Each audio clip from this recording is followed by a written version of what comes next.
Welcome back to my channel. हाजिर हूँ prince और एरोगेंट गर्ल की रोमांटिक लव स्टोरी लेकर। ये ड्रामे की हिंदी एक्सप्लेनेशन का पार्ट फर्स्ट है, तो चलिए वीडियो को स्टार्ट करते हैं। की शुरुआत हमारे हीरो न्यूयॉर्क से होती है। फ्रांस से स्टडी कंप्लीट कर आज बैंकॉक वापस आया था। ट्रेन स्टेशन पर उसके डैड उसे लेने आते हैं। न्यूयॉर्क उन्हें देखकर बहुत ज्यादा खुश हो जाता है। न्यूयॉर्क एक रईस खानदान से है और उसका परिवार एक जानी मानी हस्ती है। घर पहुंचते ही न्यूयॉर्क अपनी नैनी को हक करता है, क्योंकि बचपन से ही उसकी नैनी उसका ध्यान रखते आई है, इसीलिए वो अपने नैनी के बहुत ज्यादा करीब है। दूसरी ओर हमारी हीरोइन पुम का आज लास्ट ग्रेजुएशन डे होता है। उसके कजन पियन और पूज से मिलने आते हैं। वो अपनी बहन पियन को एक न्यूज दिखाता है। बेटे द फैमिली का वारिस न्यूयॉर्क फ्रांस से स्टडी कर बैंकॉक वापस आ गया है। पियन ये न्यूज देखकर बहुत ज्यादा खुश हो जाती है। इसके बाद घर पर पियन वो न्यूज पुम को दिखाती है। उसमें न्यूयॉर्क की फोटो भी छपी होती है। पुम बोलती है मैंने इसे पहचाना नहीं, ये कौन है? और ये कहकर पुम एक जगह होम ट्यूशन टीचर का इंटरव्यू देने जाने लगती है, लेकिन पियन उसे रोककर बोलती है ये अंकल विक का बेटा न्यूयॉर्क है। न्यूयॉर्क का नाम सुनते ही पुम को सब कुछ याद आ जाता है। यह हमें फ्लैशबैक में दिखाया जाता है। पुम के पेरेंट्स मरने के बाद उसकी आंट टिप उसे अपने साथ रखने के लिए अपने घर ले आती है और एक दिन वो न्यूयॉर्क के घर जाते हैं, जहाँ उसकी आंट पुम को न्यूयॉर्क से मिलवाती है, पर न्यूयॉर्क उसके साथ खेलने से मना कर देता है। और जब पुम कार से खेल रही होती है तो न्यूयॉर्क उसकी कार भी छीन लेता है और उसके हाथ में एक डोल थमाकर बोलता है तुम एक लड़की हो, तुम्हें डोल से खेलना चाहिए। पुम उससे अपना खिलौना छीन लेती है। आंटी पुम के चिल्लाने की आवाज सुनकर बाहर आती है। न्यूयॉर्क उन्हें बोलता है मैं तो बस कह रहा था ये लड़की है, इसे डोल से खेलना चाहिए, मैं लड़का हूँ और मुझे कार से खेलना चाहिए। आंट को भी उसकी बातें सही लगती हैं और पुम के हाथ से कार लेकर न्यूयॉर्क को दे देती है और उसके हाथ में डोल दे देती है। वहाँ से जाते समय न्यूयॉर्क पुम की छोटी हाइट का भी मजाक बनाता है, उसे छोटी बोलकर, और बोलता मैं जो चाहता हूँ वो पाकर रहता हूँ, तुम जैसी लड़की मेरा मुझसे कुछ नहीं छीन सकती। इन सब के बाद पुम को न्यूयॉर्क से नफरत हो जाती है। वैसे में न्यूयॉर्क बोलती है मैं उस पागल लड़की को कैसे भूल सकती जिसने मेरे साथ बचपन में इतना कुछ किया था। उसकी कजन पियन उसे बोलती है वो बचपन की बात थी, तुम्हें तब की बात को अब तक दिल से लगाकर नहीं रखना चाहिए। न्यूयॉर्क बड़ा हो गया है, अब वो बदल गया होगा और तुम भी बड़ी हो गई हो और अब पहले जैसे तुम छोटी नहीं रही, काफी लंबी हो गई हो। तुम गुस्से में वहाँ से निकल जाती है और इंटरव्यू के लिए एक स्टूडेंट के घर पहुँचती है। इंटरव्यू वही स्टूडेंट लेती है जिसे तुम पढ़ाने वाली थी। वो बच्ची एक हैंडीकैप थी, यानी चल नहीं सकती थी। इस बच्ची का नाम यिंग है। यिंग को पुम बहुत पसंद आती है, इसलिए वो तुरंत उसे हायर कर लेती है। पुम भी खुश हो जाती है अपनी फर्स्ट जॉब मिलने की खुशी में। रात को पुम अपनी फ्रेंड पिनी की पार्टी अटेंड करने आती है। उसकी दोस्त पिनी उसे अपने बॉयफ्रेंड प्रासम से मिलवाती है, जो एक डॉक्टर होता है। पुम पार्टी हॉल में आती है। न्यूयॉर्क भी इस पार्टी में आया होता है, पर पुम उसे देख नहीं पाती। कुछ लड़कियां पार्टी में बात कर रही होती है। इस पार्टी में न्यूयॉर्क भी आया है, वो काफी हैंडसम है। ये सब न्यूयॉर्क सुन लेती है और वो पुम को देख भी लेती है, जिसके बाद पुम अपने फ्रेंड को कोई बहाना बनाती है ताकि वो वहाँ से जा सके। पर तभी होस्ट एक गेम की अनाउंसमेंट करता है, यानी पुम को बोलते तुम्हें ये खेल खेलना होगा, उसी के बाद तुम यहाँ से जा सकती हो। न्यूयॉर्क का दोस्त भी उसे ये गेम खेलने के लिए इंसिस्ट करता है और दोनों को जबरदस्ती ये गेम खेलना पड़ता है। गेम में लड़कों लड़कियों के अलग अलग ग्रुप को पर्दे के आर पार रखा जाता है, जिसके सामने जो लड़की या लड़का आएगा उसे उसी के साथ डांस करना होगा। जैसे ही पर्दा हटता है, पैम और न्यूयॉर्क एक दूसरे के आमने सामने आ जाते हैं, पर न्यूयॉर्क पुम को पहचान नहीं पाता कि ये उसकी बचपन वाली दोस्त है। लेकिन पुम को बहुत गुस्सा आ रहा होता है न्यूयॉर्क को देखकर, इसलिए सबके सामने उसके साथ डांस करने से मना कर वहाँ से भाग जाती है। न्यूयॉर्क भी उसके पीछे आता है और उसे पकड़कर बोलता है अंदर चलो और मेरे साथ डांस करो। पुम डांस करने से साफ मना कर देती है। न्यूयॉर्क पूछता है क्यों नहीं करना चाहती? पुम बोलती है क्योंकि मेरा मन नहीं है। न्यूयॉर्क बोलता है ये क्या बकवास सा रीजन दे रही हो, सब लोग मेरे बारे में क्या सोचेंगे अंदर। ये सुनकर पुम हंसने लग जाती है। न्यूयॉर्क पूछता है आप हंस क्यों रही हो? पुम बोलती है मेरी मर्जी, मैं कुछ भी कर सकती हूँ, इससे तुम्हें मतलब नहीं होना चाहिए। न्यूयॉर्क बोलता है मतलब क्यों नहीं होना चाहिए, तुम मुझ पर हंस रही हो तो मुझे तो मतलब होगा ही ना।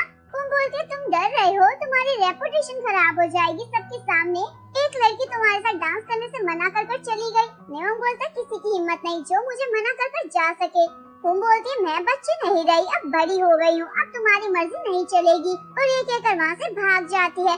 इसके बाद न्यूयॉर्क सीधा अपनी नैनी के पास जाता है और पुम की तारीफों के पुल मारने लग जाता है। वो एक नंबर की बदतमीज लड़की है, उससे जवान लड़ा रही थी, पर देखने में काफी सुंदर लग रही थी। इसके अलावा उसमें कुछ भी ठीक नहीं था। नैनी बोलती है इतनी रात को तुमने मुझे ये सब सुनाने के लिए उठाया है, लेकिन न्यूयॉर्क तो अपना रेडियो चालू रखता है। अगर वो लड़की मुझे दोबारा मिली तो इस बार मैं उसे छोड़ूंगा नहीं। वहीं दूसरी ओर घर पर पियन पुम को बताती है एक गुड न्यूज है, अंकल अंकल विक ने नियोंग की वेलकम पार्टी रखी है और उसमें हमारी फैमिली को भी इनवाइट किया गया है और बताते हैं इस पार्टी में केवल इम्पोर्टेंट फैमिलीज को ही इनवाइट किया गया है। अगर मैं अपने फ्रेंड को ये बात बताऊंगी कि मुझे उसकी पार्टी में इनवाइट किया है, वो तो जल भून जाएगी क्योंकि इस शहर की सारी लड़कियां नियोंग से शादी करने के लिए मरी जा रही हैं और तुम इस पार्टी के लिए बहुत अच्छे से तैयार होना ताकि नियोंग तुम्हें देखता ही रह जाए। ये सब सुनकर पुम तो शौक हो जाती है, अभी तो जान छुड़ा के आई थी, कल फिर से उसके पास जाना पड़ेगा। नेक्स्ट डे पुम अपने दोनों कजन के साथ एक रेस्टोरेंट में आती है। सोंग नाम की लड़की भी अपने फ्रेंड के साथ वहाँ आई होती है। ये पेन की बुआ की बेटी होती है। सोंग उनके पास आकर पूछती है तुम लोग यहाँ क्यों आए हो? वो बताता पुम को जॉब मिल गई है, उसे खुशी को सेलिब्रेट करने आए हैं। हम पुम को बोलते तुम बहुत खुशकिस्मत हो जो मेरी आंटी ने तुम्हें पाला पोसा, नहीं तो तुम पता नहीं कहाँ पड़ी होती। तुम उसे सुनाकर चली जाती है। पुम को बहुत ज्यादा बुरा लगता है। उसके कजन उसका मूड ठीक करने की कोशिश करते हैं, ये बोलकर कि चाहे कोई कुछ भी बोले तुम हमारी सगी बहन रहोगी। सोंग घर आकर अपनी मॉम को सब कुछ बता देती है जो रेस्टोरेंट में वो कारनामा कर आई है। उसकी मॉम तो उससे बहुत ज्यादा खुश हो जाती है। उसकी मॉम का नाम सीसोक है और हम इन्हें सीसोक के नाम से ही बुलाएंगे।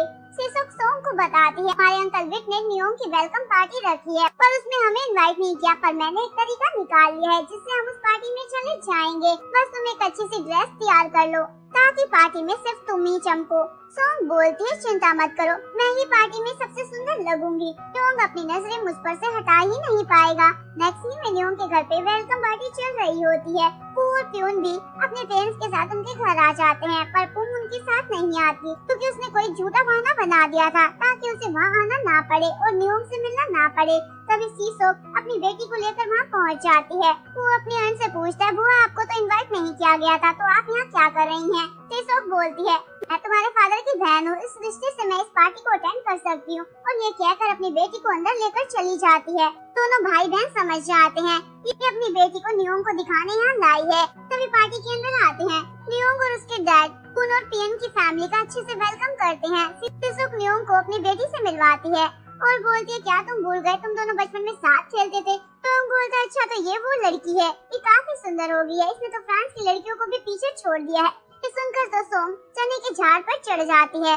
पूरी पार्टी में सोंग नियोंग को देखकर इतराने लग जाती है और नियोंग की नजरें वहाँ इधर उधर पुम को ही ढूंढ रही होती है जो पार्टी में आई नहीं होती। दूसरी ओर पुम यिंग को पढ़ाकर जा रही होती है। यिंग बोलती है मैं आपको अपने बड़े भाई चाई से मिलवाना चाहती हूँ।